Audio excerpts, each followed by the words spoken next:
Hey guys, as we know, No Shave November is still going on, which is why we discussed the greatest period in American facial hair history during this time period. So, again, just so you guys know, don't give up. Don't give up on your beards. This is a very, very important thing for everyone. Look at this guy on the right. If that isn't epic, I don't know what is. That needs to come back. Is that like an over beard? I'm not sure, but it needs to come back. And this guy on the left, I mean, he's nothing to be too shabby about either. It's like the opposite of a what is it, a Fu Manchu? Um, anyway, something to think about. Now, we need to discuss Reconstruction. Our goal is to figure out how the heck are we going to rebuild the United States once we bring the South back in. Let me give you an idea of what this place looks like. Well, there you go. It's Reconstruction both has a literal and a little bit more open to interpretation meaning. The first part of this is that the South needs to physically be rebuilt. Think about people like Sherman that are coming through this region and they are just devastating the entire place, knocking down every building they see and destroying cities. On top of that, you also have large armies, 50, 60,000 people strong on each side, fighting each other. That's going to create a mess. Plus, you also have a lot of artillery going off, a lot of bombing, and everything else. Not only are the cities destroyed, so are a majority, I should say, of the plantations in the South have been destroyed as well. What do we do? How do we rebuild now that this war is over? Now, that's the physical rebuilding, but there's also a mindset rebuilding, I guess you can call it. It's important to note that the South comes back reluctantly. It's not like the South comes running back into the North's arms saying, oh, thank you for bringing us back. They're not happy about losing because they don't really think they lost. And from a military strategy standpoint, they really kind of didn't. They got outmaneuvered, but they weren't really beaten so much as they were exhausted and starving. But they weren't really beaten on a tactics standpoint. So, we have two big questions. How does the Union reincorporate the South? And two, what is to be done with all of these freed slaves? What are we going to do with all of them? Well, why don't you guys write down this definition? This is how you would define what we're going to be talking about. Reconstruction. Reconstruction addressed how the 11 seceding states would regain self-government and be reseated in Congress, the civil status of former leaders of the Confederacy, and the constitutional and legal status of the freedmen, especially their civil rights and whether they should be given the right to vote. That is what Reconstruction is all about. Think about this from the South's perspective. Plantations are gone, the entire social hierarchy of the South is gone, and most importantly, their entire economic system, slavery, is gone. The economic and social structures are obliterated, and there's nothing there to take their place when this war is over. Not to mention that the now freed blacks need protection from a society who does not want to see them as equals and is pretty far away from the North. The only people that might even kind of see blacks as equal to whites are in the North, and they're really far away, and they can't be there watching over the South at all times. This is not a quick or easy process.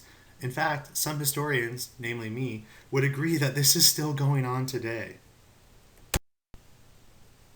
This is from a newspaper coming from the South. Check out this quote.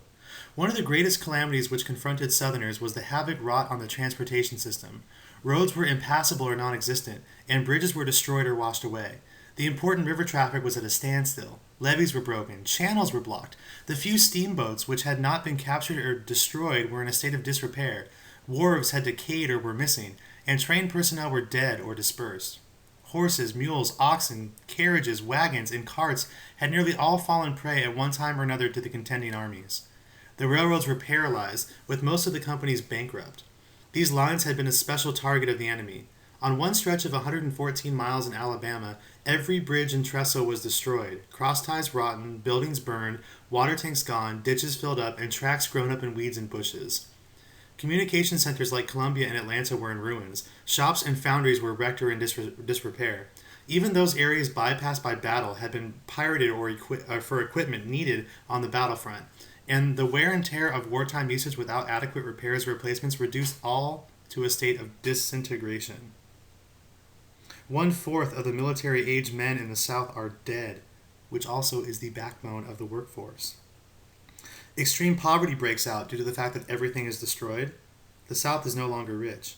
And remember, the wealth of the plantations had always been in its slaves. That's gone now. Even the former wealthy slave owners are now destitutely poor. Over $3.3 billion in war damages. In fact, General Sherman's march alone destroyed nearly half of all Southern railroad lines. Reconstruction is going to be tough. There are there are three major plans for Reconstruction. The first plan is called Lincoln's Plan, the 10% plan, as it were. He actually comes up with this plan right around the time he comes up with the idea of emancipation, but this never really gains much traction. It doesn't help that he, dies. That usually is a good way of stopping a plan from happening is your death. Although, actually, some historians argue that sometimes when we have big changes in the U.S. government, it's actually because of someone's death. So, for example, Lincoln dies, or I should say is assassinated, and that's going to lead to kind of like his martyrdom. So we're going to actually have things happen that may not have happened. So maybe Reconstruction and equality of citizens and black rights to vote actually comes from Lincoln being shot. Maybe, just maybe, had Lincoln have lived, slaves would have been free. That's the 13th Amendment, but it might not have gotten much further than that. Republicans are going to use the assassination of Lincoln and how bad America felt because of that as a means of pushing a social agenda. Some historians argue the same thing happened after JFK was assassinated. JFK is assassinated, again, another guy that was kind of ambivalent on civil rights, but because of his death, we actually had passed the most important piece of civil rights legislation in this country in the 20th century. So sometimes the death of a president can lead to things that they maybe themselves would not have called for. Anyway, back to Lincoln. Lincoln's plan, we call it the 10% plan, and it's kind of vague as to how this would actually work. The idea is a southern state would be allowed to re-enter the Union if 10% of the voting population swore an oath of allegiance to the Union. Only 10%. That doesn't really seem like a lot for bringing back an entire state. All Confederate generals and leaders would have to resign from public office permanently. They would not be allowed to serve again.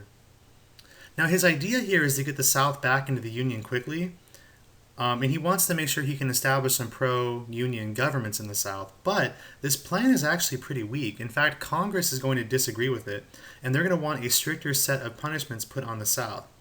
Lincoln and Congress fight over this issue while the war is still going on, but of course, Lincoln's going to die before anything is put in place. And by the way, that's another point to make here.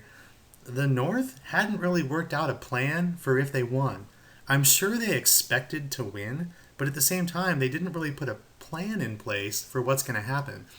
That seems mind-boggling to most students, that the North honestly did not think of what was going to happen next, but more importantly, neither did the South. For the entire history of the South, I don't think anyone actually, well, I'm sure someone, but I mean, most of the people there didn't honestly expect slavery to ever go away. So if you think that way and you're going to go through that way, you're not going to have a backup plan. The South does not have a backup plan, and the worst part is the North comes in, changes their entire way of life, and the North doesn't have a plan really set either. You can see there's going to be some chaos in the South, and there really, really is during this time period. Now, Lincoln's going to die. Well, again, he's assassinated, but Lincoln's dead. So now his vice president's going to take over. But there's an important thing we have to discuss here. Back in the day, and it's actually still kind of a thing that's done today as well, presidents, if they felt strongly about something, would have a vice president run with them that maybe didn't feel as strong and kind of felt the other way. The idea here is what we call balancing the ticket. The idea, of course, is that if you're extreme in one thing, you want to have someone with an opinion on the little bit more towards the other side. The idea being that a voter that's in the middle and is undecided, which, by the way, 1/3 of America doesn't really classify themselves as a Republican or Democrat. Who wins the election is whoever can get those people in the middle. So, Abraham Lincoln, being an anti-expansion of slavery kind of guy, is going to run with someone that might be a little bit more friendly toward the idea of slavery to encourage some people that are in the middle of the debate to go on Lincoln's side. Lincoln chooses this guy named Andrew Johnson. Andrew Johnson is a Southerner. He is a Southerner and he is a former slave owner. I know. Lincoln had a former slave owner running with him for the presidency? Uh-huh. His name was Andrew Johnson. And the thing is, though, while he did used to own slaves, he doesn't while he's vice president, but he did used to own slaves, he hated secession. He hated this planter aristocracy, which is the fancy way of saying those rich, wealthy plantation owners. Johnson hated them. And he also hated the idea of secession. He was adamant that the South did not have any right or reason or ability to secede, even though he pretty much was a Southern slave owner himself. So what's his plan? His plan is what we call presidential Reconstruction, and it sounds very similar to Lincoln's. Here's how it goes. Any Southerner who takes an oath of allegiance could come back to the Union and would have all their property restored, minus slaves, of course. Confederate politicians and generals were excluded from public office. And, number 3, state governments would be established, but they had to get rid of secession and they had to sign the newly passed 13th Amendment. After Lincoln dies, the 13th Amendment is officially ratified. Part of Reconstruction is going to be, under Johnson, that every state has to ratify the 13th Amendment when they come in, or else they can't come in. And they're basically going to be reconstructed or occupied by the Northern military until they pass the 13th Amendment. Well, Johnson's plan comes into effect, and it has dire consequences almost immediately. Johnson's going to issue 13,000 pardons for Southerners, so that no one's going to be tried for any crimes for this war, even though there were a lot of war atrocities done by both sides. By 1866, the Southern states had established governments that were almost the exact same as they were before the war. States are also going to pass things called black codes, which were designed to keep blacks as lower citizens. The 13th Amendment only assured blacks basic human rights, but the black codes restricted their daily behavior. Laws were passed that we call segregation laws, which are designed to keep whites and blacks separated. Here's what some of these laws said. These laws prohibited interracial marriage. They did not allow blacks to serve on juries, and blacks were still not allowed to testify in court against whites. To make matters worse, blacks were not allowed to leave former plantations. They were still kind of stuck there. Really, the way to think about this is that blacks were seen as subjects of the United States and not citizens. In fact, this is going to lead to a problem. Something's going to happen where citizenship of an American citizen is going to have to be defined. Who is an American citizen? As of right now, we don't know. Former slaves are no longer property, but they're not citizens either. Johnson himself is not concerned about blacks, and he tacitly allows black codes to be written. He's not even that concerned about them. Johnson is also not known for enforcing any Reconstruction policies or even attempting to punish the South at all. So while he didn't like the fact the South seceded, all of his buddies are from the South. He's not going to punish them. He's going to just let them back in open arms, but that's not what America needs. We need a president and we need an action that is a little bit stronger. Johnson is not that guy. One of the other universally lowest ranked presidents is going to be Andrew Johnson because he does not really help America grow after the Civil War. He's really not the guy that you'd want to be in charge. In fact, almost immediately, Congress is going to decide they hate Andrew Johnson. There's going to be a large political debate over Reconstruction because it turns out, if you read the Constitution, it says nothing about, 1, states even leaving in the first place, or 2, what the Union can do when states want to come back. There's nothing in there about punishing the states. So, no one knows who's really in charge, 1, and 2, if that wasn't bad enough, no one's really sure how to do this. So a large political debate over Reconstruction is going to commence as soon as Johnson's plan is put into place. Most Republicans thought Johnson's plan was too weak on the former Confederacy, but no one group had actual control of Congress, so they put Johnson's plan into effect just because they needed to have a plan. Well, as soon as Johnson's plan is put into effect, Congress doesn't like it, and they're going to try to combat it as many ways as possible. The first way they combat it is to renew the Freedmen's Bureau, which again was that program that was designed to help blacks acclimate back to society. Well, that didn't go too well because Johnson vetoes that idea. Then Congress wants to pass a law called the Civil Rights Act of 1866, which would have made blacks full U.S. citizens with the same civil rights as whites. Johnson also says, no, I'm not going to let that happen. What ends up happening, though, is because Johnson was such a jerk about all of this, Congress actually unites and says, you know what, fine, we can't work with this guy, so we're going to go over his head. There's one thing that Congress can do that the president has absolutely no say over. The president can veto laws of Congress. That's kind of how checks and balances work. But there's one thing that Congress can do that the president has absolutely no say, and that is amending the Constitution. So, if Johnson's going to veto a law that would make blacks equal and would define citizenship, fine. Congress is going to make an amendment to the Constitution and tell Johnson, deal with it. Just imagine the sunglasses coming down on Johnson, or on Congress right now. That's what it would look like. Well, here is that amendment. The 14th Amendment, which was passed in 1866, says this. It declared all persons born in the United States or born to a U.S. citizen is a U.S. citizen. No state can refuse them their rights without full due process of law. So again, here's how this works. It's pretty simple. If your dad or mom is a U.S. citizen, no matter where in the world you are born, congratulations, you are a U.S. citizen.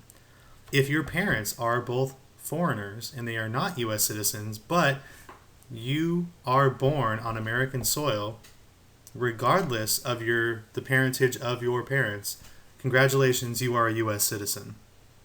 What this means is that if citizenship is defined either by your parents' citizenship status or where you're born, pretty much every single slave was born in the United States, which implies every single slave now is going to be a U.S. citizen. This had some huge repercussions. Number one, the Dred Scott case that said blacks are property, not anymore. Blacks are citizens. If a state denies the rights of blacks, they could lose power in Congress. In fact, they could be severely punished by the U.S. government. Now, there's some other stuff that goes along with this amendment. It's not really written in the amendment, but it's also stuff that goes along with it. This amendment and this movement by Congress is also going to deny any pre-war Confederate officer or politician the right to office. So if you ever served in the Confederacy, you cannot serve public office again. It also said that the U.S. government would assume all Confederate debt. The 14th Amendment is essentially considered a second Bill of Rights because it actually took rights away from the states and gave them to the federal government and to the citizens. Congress is going to feel really empowered based off of passing this amendment, and they're going to basically try to extend their power to fully control Reconstruction. So now that Congress has passed the 14th Amendment, they're going to take on Johnson again. Congress unites against Johnson, who is actively trying to, get in their way during this time period, and passes their own version of Reconstruction. They are led by a group called the Radical Republicans. Radical Republicans wanted black suffrage, congressional support of civil rights, and an extended military presence in the South. They are on the far side of the Republican Party, but they gain a lot of support during this time period. Complete universal black suffrage had never been discussed, even by Lincoln, before this time period, so this is a pretty radical idea. The Radical Republicans are going to start what we call Congressional Reconstruction, and they do it by passing a law. The law is called the Reconstruction Act of 1867. This is going to get rid of or invalidate all previous Reconstruction attempts and told every southern state they'd have to reapply for admission into the Union, even if they'd been previously accepted. They're going to divide the former states into 5 temporary military districts under control of the Union Army until new constitutions were written. The Army is going to be there as a military presence to keep the peace, as it were, and make sure that the South does what they're supposed to do during this time period. This is a super important consideration. The Union Army is still there at all times to make sure the South plays along. But I'll give you a hint. They're not going to be there forever. And something's going to happen as soon as they leave. But I'm getting ahead of myself. Male voters would need to establish new governments, but new state constitutions also had to be written. and those state constitutions had to guarantee black suffrage. States had to ratify the 13th and 14th Amendments, and then they could be admitted. Now, the fact that blacks are given the right to vote in the South is a pretty serious consideration because there are more blacks than whites in the South, which means those blacks are more likely to vote for the party, the political party, that's going for their liberation. Oh, and by the way, that is the Republican Party. This act would essentially establish Republican governments in the South, which would continue the growth and power of the Republican Party. So maybe, while this is noble, maybe there's a little bit of devious political undermining behind it as well. By 1870, all of the former Confederate states had rejoined the Union and were still under careful watch by the Union Army. For now. So, now that Congress has figured out that whole Reconstruction thing, their next victim is going to be Andrew Johnson. Now, remember, Johnson is essentially a Southern sympathizer posing as a Republican, so Congress is going to be pretty mad at him right away. It also doesn't help that Congressional Reconstruction, a big reason or a big thing behind it is the fact that the military needs to be actively involved. There's only one small problem. El Presidente, Andrew Johnson, controls the military.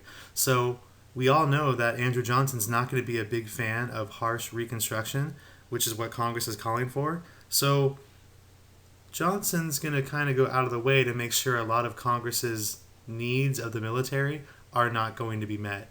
Basically, Johnson stands in Congress's way of actually getting Reconstruction to work. Johnson begins to fire military generals who are radical Republicans and replace them with more conservative generals that would listen to him. So there are some generals that are actually really excited to enforce freedoms in the South for blacks. Johnson fires them and instead replaces them with more conservative generals that aren't such big fans of black equality. So Congress now starts to look for a way to kick Johnson out of office. Congress passes this obscure law, which was designed to force Johnson to work with Congress for most of his military plans.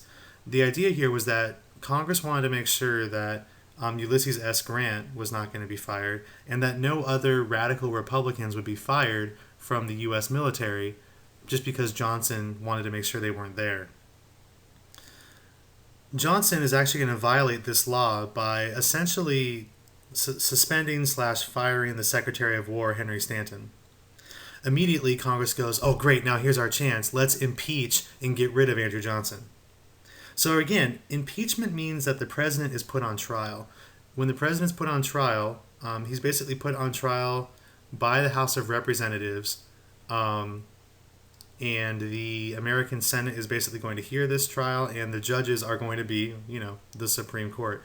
Now, being impeached does not mean being removed from office. All it means is that Congress is going to sit there and tell you you're doing something wrong, and if they decide you have violated the Constitution, then and only then can they begin the process of removing you from office. So, Johnson is going to be impeached. That does not mean he is removed from office. An impeachment trial takes place in the Senate that lasted 11 weeks. While Johnson is seen as guilty of breaking this law that Congress had passed, the problem was nobody really liked the next person in line, who was the Speaker of the House at the time, and no one liked him. So the impeachment fails by one vote, but this essentially is going to end and ruin Johnson's political career. Because everyone knows that the only reason why he's still there is because Congress didn't like his replacement. It wasn't so much that they liked him. By the way, Johnson is going to die, most people do, and he is buried with a copy of the U.S. Constitution under his head as a pillow. Take from that what you will. Now, Congress wants to continue this idea of racial equality and this what we call radical republicanism. Problem is they need more Republicans to pull this off. So they're going to pass the 15th Amendment. Congress needs black votes in order to make sure that the Republican takeover of the South actually happens. It would do Congress no good if Congress passed laws which were then overturned by the states because the states are controlled by crazy white people. So, the 15th Amendment is going to protect blacks' rights to vote. Well, black males' rights to vote. And this also is going to force the North to allow black voting as well, because they really hadn't been up to this point. The problem, though, is that the 15th Amendment does not limit voting restrictions. So, a big part of what's going to happen is that many places are going to start, many states are going to say, okay, fine, blacks have the right to vote, but there's going to be one more restriction on voting. They're going to have to pass a series of, I don't know, maybe a series of tests, a literacy test, as it were, or they're going to have to own property, or they're going to have to pay a tax if they want to vote. So, yes, the 15th Amendment gives all males in this country the right to vote, but the individual states, in the South specifically, start passing laws trying to find ways to restrict that right. You have the right to vote, but the states control the voting process and they can decide how you register to vote. And I'll give you a hint, if you are black, it's going to be very difficult to be able to vote. Again, the American South is going to have to be completely recreated once the Reconstruction process begins. And again, there is a physical reconstruction that needs to occur, as well as, well, it occurs at pretty much every level. There's the physical rebuilding that needs to be done, there's the political rebuilding that needs to be done, and there's the social rebuilding that needs to be done. What makes this process complicated now is that every previous politician that was in the South was essentially working for the Confederacy, so they are no longer part of the process. The Reconstruction amendment passed by Congress basically said all previous Confederate politicians could no longer serve. So there needs to be a whole new basis of government, different people running the government, and on top of that, there's going to be a completely new electorate, which are people that are voting for government. This is a change at every level. Over 700,000 free blacks are going to be able to vote in the South now, and black voters outnumber white voters in many states. Ironically, the South is actually more powerful after the Civil War because slaves no longer count as 3/5 of a person, they count as a full person representation. The South actually gets a little bit of power after the American Civil War. Because of all of these freedmen now being able to vote, the Republican Party is really, really powerful in the American South. That being said, the Northern Democrats hate them. They have names for people that come into the South or are in the South that are not necessarily Confederates. The first name they have are the Northern Carpetbaggers. A carpetbagger is someone who comes from the North to seek wealth and power in the Reconstruction process. They don't care about the South at all. All they care about is making money, and they're usually from the North. Being a carpetbagger is a 4-letter word in the American South. The only people worse than that were the Southern scalawags, the ones that are in the South that are also taking advantage of the Reconstruction, and they are not fans of what the Confederacy stood for. Finally, the last group of people in the South are going to be the uneducated freedmen, which of course are the ones that are, according to the Southerners, being corrupted by the Republican Party. But to be honest, these are people that would vote for the Republican Party no matter what, because the Republican Party is the party that freed them. The South is a financial windfall for the North. Many former Northern soldiers moved to the South to help with the rebuilding and Reconstruction process, so they make a lot of money doing that. Or many Northerners go into the South seeking political power, because again, most of the Southerners cannot serve because they were part of the Confederate Army. Scalawags also wanted to improve their financial and social status by supporting the Republican Party in the South. The Scalawags end up holding the largest number of political offices in the Reconstruction era South, but most of them revert back to Democrats once they're elected. 8 out of 10 votes for the Republican Party come from the uneducated freedmen. However, this group, despite being the largest group in the South, holds the fewest number of political offices at the time. Very few enter the Senate. A few enter the American Senate, but there are no black governors, and really there's only 2 senators that are black, despite the fact they make up a big chunk of the votes for the Republican Party and a big chunk of the electorate and voters in the South. They do not get the same sort of political representation as you would expect. So now that Republicans control the South, there's going to be a big change in the rules of the South during what we call the Reconstruction era. I'll give you a hint. These don't last. First, land owning requirements for those seeking office are going to be removed, which is a good thing because many blacks do not own land. Many previously appointed offices are now elected, so before it would be like, oh, the governor or the Senate would appoint, I don't know, a postmaster or something, and now that would be elected by the people. Public schools are going to be open to both races.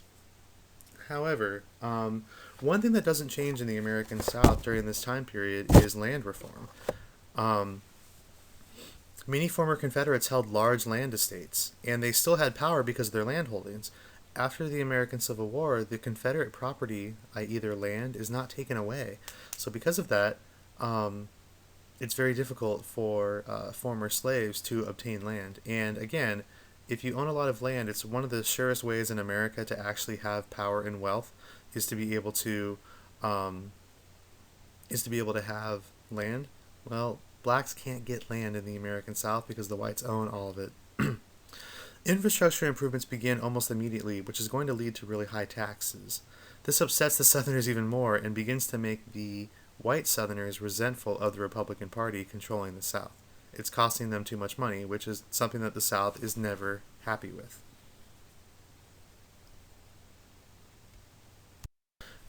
Now, there's going to be a counterattack to this rise of black voting.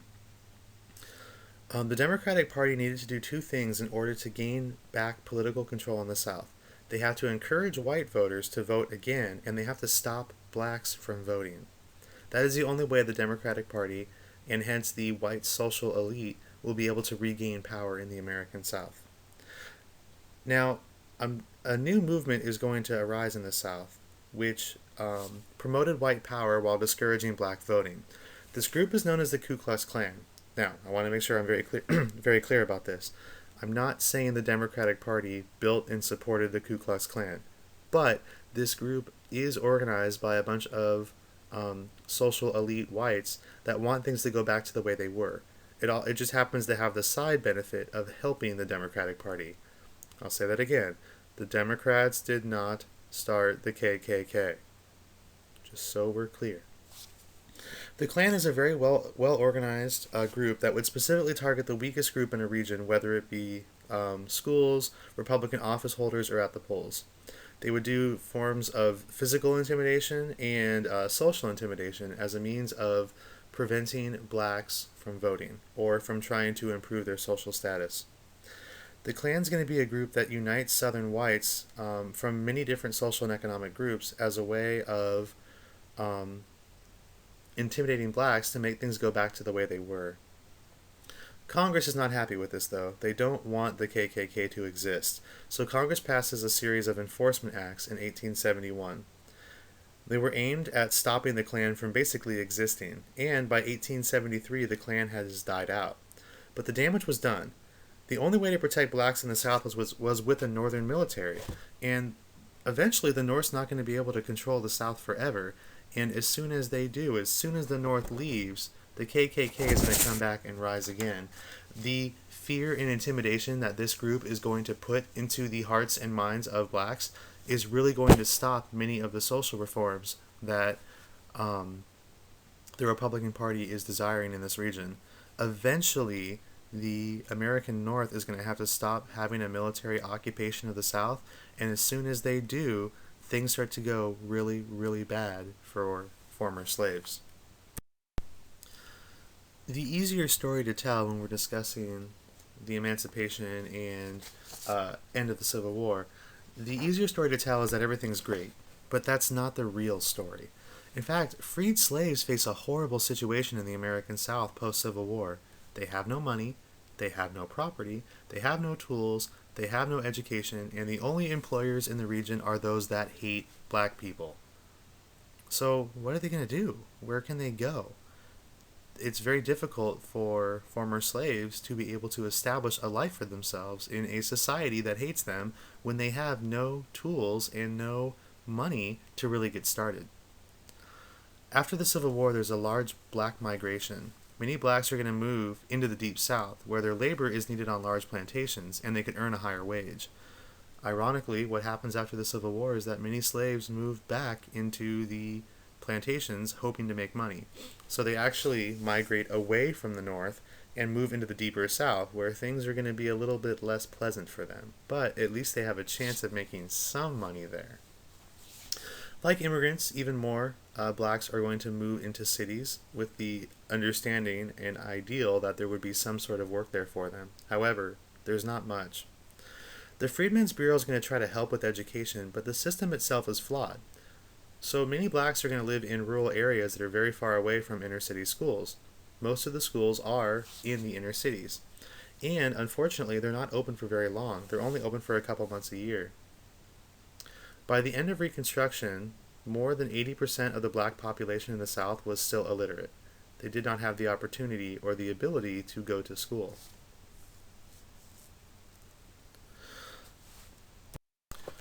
One of the surest ways to have money in this country and to have stability in your life is to own land. If there's one thing I can encourage you guys to do, it would be to own a house, not rent.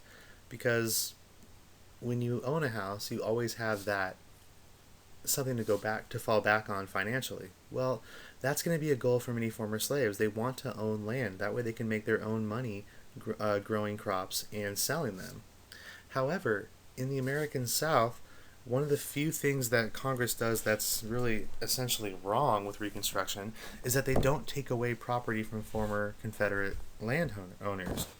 The problem here is that the American South is going to own a bunch of the land during this time period, and they're not going to be forced to or not going to want to give it up, which means that the former slaves are going to have no land to work on, and that's really going to hurt their advancement in society.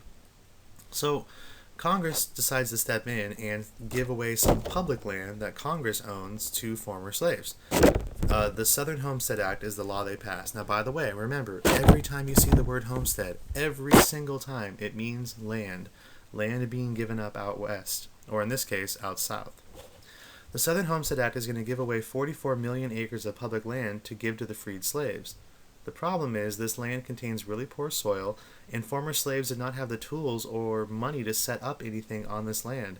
So now they own land, which is great. The problem is they don't have any money to work on the land or to even buy seeds to plant on this land. And the land itself is not really good for farming. That's why the government owns it and not any large plantations that never bought it. On top of that, there are other obstacles to land ownership for freed slaves. So obviously the freedmen are going to lack the capital, which means money, to buy land or tools. White Southerners, even if they had land to sell, would refuse to sell their land to blacks. And on top of that, white planters want to preserve a black labor force. So they take steps to make sure and actively make sure that blacks are not able to have any sort of social or economic advancement. The Freedmen's Bureau tries to step in and institute a wage system and a contract system, but the system was seen as kind of modified slavery, and neither whites nor blacks were really happy with it. Why? Well, freedmen don't want to work 16-hour days anymore as they did under slavery, and they're going to demand better working conditions. And at the same time, planters don't want to pay money for less work than they were receiving under the slave system. What's going to happen here is there's going to be a lot of work stoppages, and productivity falls, which means the land values are going to fall, which means the South is going to lose even more money. The price of cotton is going to fall dramatically because it's not really being made anymore. So to solve this problem, and I use the word solve very loosely here, a new labor scheme came about to make things better for everyone. The system is called sharecropping. What happened here is that Southern landowners would break up their land into smaller chunks. So they take these large plantations and they break it up into smaller chunks. Those farms are going to be rented out to the freedmen in exchange for half of the crops the freedmen would make. So here's the idea. The former slaves would work on the land that was still technically owned by the plantation owners. The former slaves would work on this land, and the plantation owners would get half of the crops that the former slaves made. So this would give the former slaves the incentive to work as hard as they could. That way they could make as much cotton or whatever product as possible, knowing they'd have to give half away, but they could keep the other half. Freedmen like it because it was better for them than it was to earn a wage. They had the possibility of making a lot more money. And planters liked it because freedmen had an incentive to work harder. Plus, planters still held power over blacks without actually having to work. This is going to preserve the planter elite in the South, the entire basis and system that had existed in the South for hundreds of years.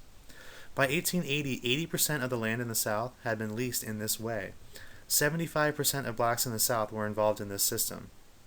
The problem is that both sides end up being locked into this system, and they are both dependent on factors they can't control: crop yields and prices of foreign goods. What happens under this system if there is a drought? Well, the plantations don't make as much money, which is bad because that means that both blacks and whites aren't making money, and the ones that are going to hurt the most from this are going to be the former slaves. It is now 1868, and it's time to elect a new president because everyone knows it's not going to be Andrew Johnson. The Republican Party is going to pick Ulysses S. Grant, of course, the military general that wins the American Civil War. He's going to be a war hero that's endorsed by pretty much all Union soldiers. The Democrats are going to choose this guy named Horatio Seymour, whose only really historical note that we have to care about is that he was against Lincoln's policies. Well, you've never heard of Horatio Seymour, so obviously Ulysses S. Grant wins this election, which is kind of like a war. Grant is going to run on personality rather than his stance on any sort of political issues. He wins because of the votes of the freedmen in the South, but not necessarily because of anything he says he's going to do while president.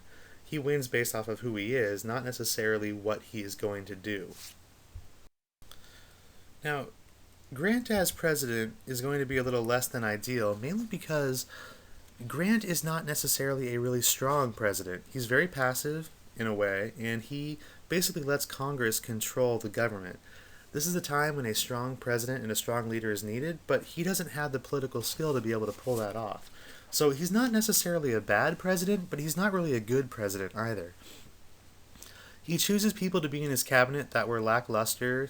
He didn't really know who he was picking, so he ended up picking all these corrupt businessmen, and they're going to be a big part of a lot of fraud and scandals that are going to go on during Grant's presidency. Grant didn't have anything to do with it, but he didn't really know any better. He doesn't really have a lot of successes while president, except for one. He's going to be part of the purchase of Alaska from this place called Russia for $7.2 million. We're going to increase the size of the United States again. This is going to be seen as a huge mistake. It was worked on by this guy named William Seward, who has been in the presidential cabinet for a while now. He's the one that is going to make this happen, and we call it Seward's folly. Like, why on earth would anybody buy Alaska? What do you need there? I mean, we can get plenty of ice from, Maine. We don't need to worry about getting ice from Alaska. This seemed like a really huge mistake, until eventually we found some gold and silver in Alaska, and it made the purchase worth it. And of course, Mr. Mullen loves to watch The Deadliest Catch, so if we didn't own Alaska, we wouldn't have The Deadliest Catch, and that'd be really, really upsetting for all of us. So maybe you could say in a roundabout way, maybe in a roundabout way you could say the most successful thing Grant does as president is make sure that The Deadliest Catch is on TV 120 years later. Something to think about. The election of 1872 is an interesting study. We're going to start to go through a new phase in American politics when we're not so much concerned with the whole, former slave issue in this government. Instead, there's going to be a big problem with government corruption. It's going to be a theme we'll talk about in this class. It's pretty much a theme up until the year 1900. So what I want you guys to always think about is that there is a lot of government corruption going on right now. And that's going to become a major focus for America rather than Reconstruction. So what starts to happen is that the American public, and really the Republican Party itself, starts to split during Grant's presidency. In fact, this graph that you see here is indicative of the problem going on here. The Republican Party is going to start to fragment and not really support Grant because of his corrupt cabinet. And this Republican Party is not going to like the way Reconstruction is going in the South. At the same time, look at the Democratic Party. They run 5 candidates during this election. And really, that is why they lose. They run so many candidates that it divides the American public. Grant is still going to win the election of 1872. However, the stance of the other Republicans, that we call them the liberal Republicans, that don't really agree with Grant, is really going to show that The American public is not really so much behind Reconstruction anymore. Many Americans begin to believe that blacks now do have some rights in the South and they're taking care of themselves. Now that they have the right to vote, they are, politically enfranchised, so they're going to be able to take care of themselves. Reconstruction is very expensive and it's very distracting for the American public, so slowly but surely, after the 1872 election, the government's going to start to pull away and stop doing a lot of these Reconstruction policies. The way to think about this is that the North is going to stop policing the South. Here's how you can prove it. There's an act called the Amnesty Act of 1873. Now, this is passed by Congress. Congress is going to say, hey, you know what? It's been a couple years. Let's let bygones be bygones, and let's allow former Confederates like that were in the military and were part of the Confederate government. Let's allow them to hold public office again. The idea being that, well, blacks in the South, assuming they still have the right to vote, are never going to vote these people in, but it would allow for some more experienced politicians to maybe be part of the political dialogue. Unfortunately, the exact opposite happens. A bunch of these former Confederates end up gaining office and they start to vote and take away the rights of blacks in the American South. But I'm getting a bit ahead of myself. Before I start discussing this panic, just note that it's a complicated one. And the most important thing to know here is that if you follow our formula, this time the culprit of this one is the railroads. Or more specifically, railroad development. Investors are going to invest money in bad things, and then those investments fail, and they end up having to close down businesses. So that's essentially what happens here. The railroad industry is the big problem. The panic itself isn't important. It really isn't. I mean, every panic is important, but it's the implications of a bank panic that are going to be important for our story. Our story is about Reconstruction. Now, let's think about this logically. If there is a bank panic and there's a problem with the American economy, what is the American public going to be focused on? Fixing the economy or concerned about the civil rights and abilities of blacks in the American South? Correct. They're going to be concerned with the American economy. So, the big implication of this panic is that the American public is not really thinking about what's going on in the South anymore. You could look at the specifics of this panic. We could talk about greenbacks. We could talk about the gold standard and the basis of the American economy. We can do that. But that's not the point I want to tell right now. That's not the story that really matters. The story that matters here is that no one is watching the South. What do you think the South's going to do when no one's watching them? I'll give you a hint, because I know you've taken world history. After World War I, the entire world, including the United States, goes through a great economic depression. The American public specifically, and the world in general, is not really following up on the Treaty of Versailles. Nobody watches Germany.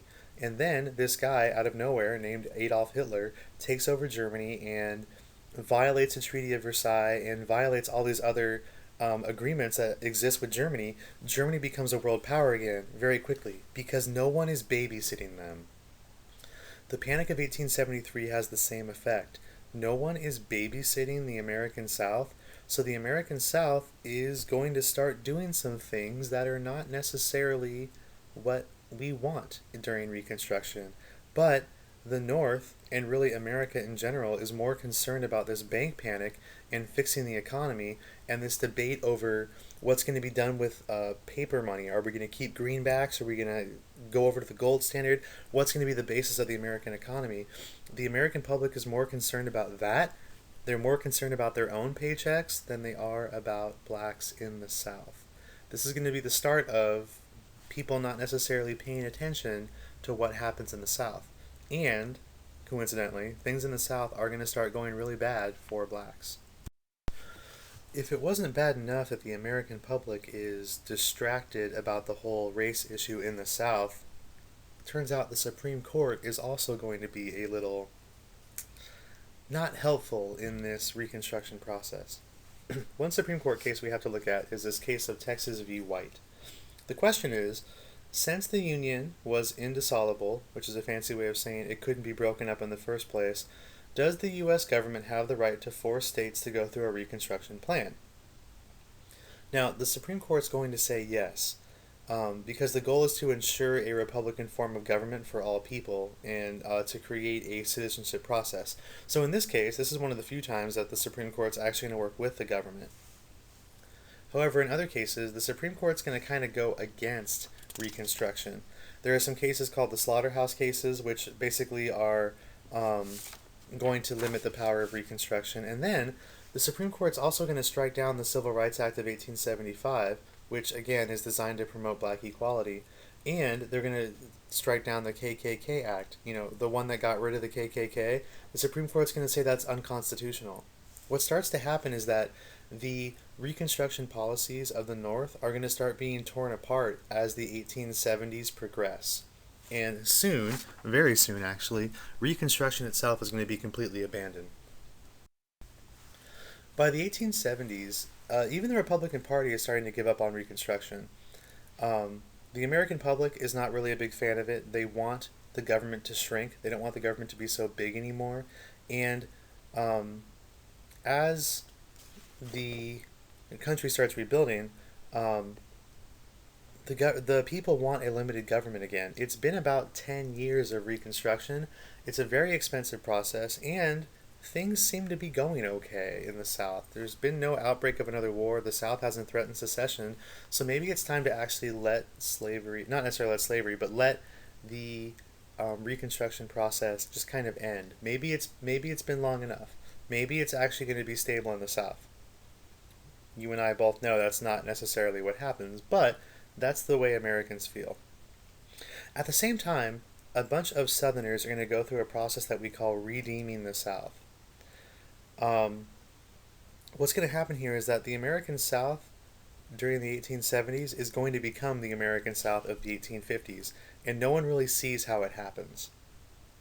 But we have the benefit of history to tell us. The Amnesty Act is going to allow former Confederates to run for office again, which in turn is going to convince more whites to vote. What begins to happen here is that the Republican Party is going to lose their grip on the South, and what we call the Old South, or the South of the 1850s, begins to return. White hate groups begin to reform and begin a campaign of violent intimidation to force blacks to not vote. Democrats start using words like redemption and redeeming the South to assert their rise of power. They also begin to start altering state constitutions, cut social services that were designed to help blacks, lowering taxes, and institute laws specifically designed to restrict the freedom of blacks. What starts to happen, just as the North starts to say, hey, maybe the South's going to be all right, maybe we don't need to babysit them anymore, things start to go really bad for the South. Which brings us then to the election of 1876. Now, the Republican Party is going to select this dude with an awesome beard named Rutherford B. Hayes. And again, we're at a period in U.S. history where the guy with the better facial hair wins the election. Rutherford B. Hayes has the better facial hair. You're pretty sure he's going to win. He's a moderate when it comes to, Reconstruction. And he wants civil rights for all, but he also wants the South to kind of control themselves. On the other hand, we have Mr. No Beard over here, Samuel Tilden, who's this millionaire lawyer running for the Democrats. He's going to campaign against fraud and waste, but look at that. He has no facial hair. He can't win this. Disappointing, sir. Anyway, the election is actually really super close, and there are a few electoral votes that are basically really heavily contested. We don't know who's going to be president. There isn't a clear victor. Both parties are going to claim to have won, but there is no clear victor. Whenever the election is not obvious, it gets decided by the House of Representatives, and this is going to be a big problem. So what ends up happening here is that because the American public hasn't really decided, and look at how close this is, the Electoral College is essentially tied. So what happens is that the House of Representatives is going to pick the president.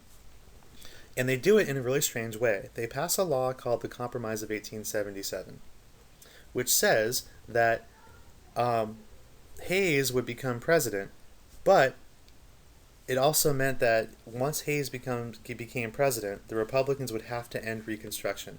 Federal troops are going to have to be removed from the South. That is the Compromise of 1877. It is a huge consideration. The Republicans get to keep the presidency, but, perhaps more importantly for the South, Reconstruction is officially over. When Mr. Mullen was in college, I took a class that was U.S. history from 1877 to present. And the first day the professor goes, why did we start this class in 1877? And just like what's going to happen when you guys go to college, you'll get a lot of blank stares, and no one's going to be willing to offer an answer. Mr. Mullen raises his hand and goes, I know why, Professor. He goes, why? Because 1877 is the year that Reconstruction ends and the North pulls its troops out of the South. And he goes, hey, you know what? Awesome work. You can go ahead and go home. You know everything you have to know today. I didn't go home. I stayed and took diligent notes. But there's some good trivia for you. The Compromise of 1877 ends Reconstruction. The Reconstruction process, this process of the North rebuilding the South, is officially over. So what's the impact of Reconstruction? Well, if anything, Reconstruction is going to anger whites in the South considerably, and this idea of racial equality between the North and the South is a long way off. Or not the North and the South, sorry. Racial equality in the South between whites and blacks is going to be a long way off. There is no giant reconciliation between the North and the South. If anything, the South hates the North even more now. Blacks are going to be lost in a cycle of poverty due to sharecropping, and slavery in name is gone, but life is not much better for anyone, white or black, in the American South. And that is where our story will stop until the next chapter.